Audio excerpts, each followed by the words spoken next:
Bogus o peking hearing ang isinagawang pagdinig sa flood control scandal ng paksyon ni Senator Alan Peter Cayetano. Ayon sa grupo ni Win Gatchalian, nag-abiso rin silang tuloy sa Lunes ang kanilang Senate Blue Ribbon Committee hearing. May report si Sandra Aguinaldo. Wala nang visa yun pagkatapos ng isang taon.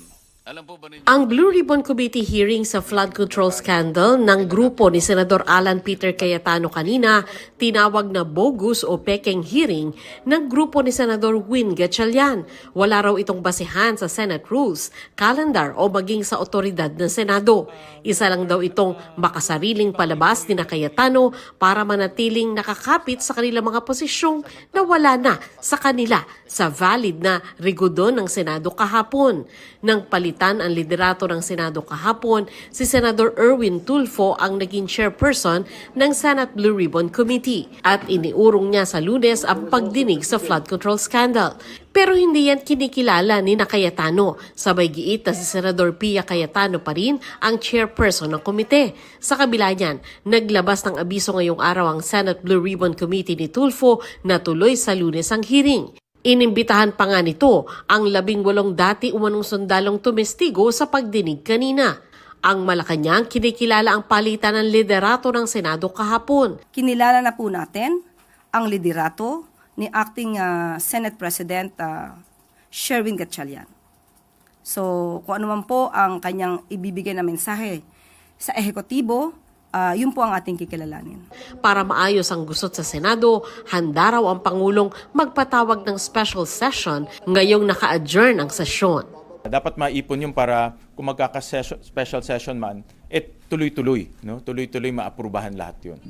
Sabi naman ni Cayetano, peking acting Senate President ang sinusuportahan ng Malacanang. Sino legitimately elected Senate President? Nasa harap niyo. Sino ang susundin nyo? Yung peke na acting Senate President o yung sinasabi ng ating konstitusyon na Senate President? So Malacanang, yun lang advice ko sa inyo.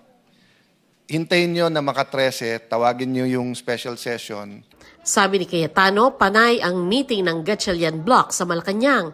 Tingin niya coordinated ang pagbakante ng posisyon sa Senado kahapon.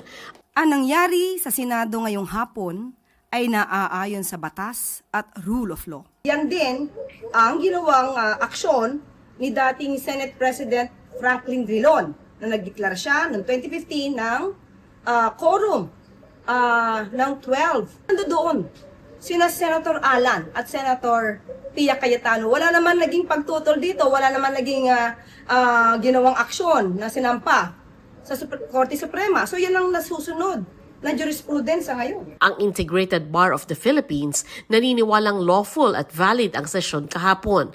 Applicable daw ang Avellino versus Cuenco ruling na naging batayan ng quorum ng 12 senador kahapon. Sandra Aguinaldo, GMA News.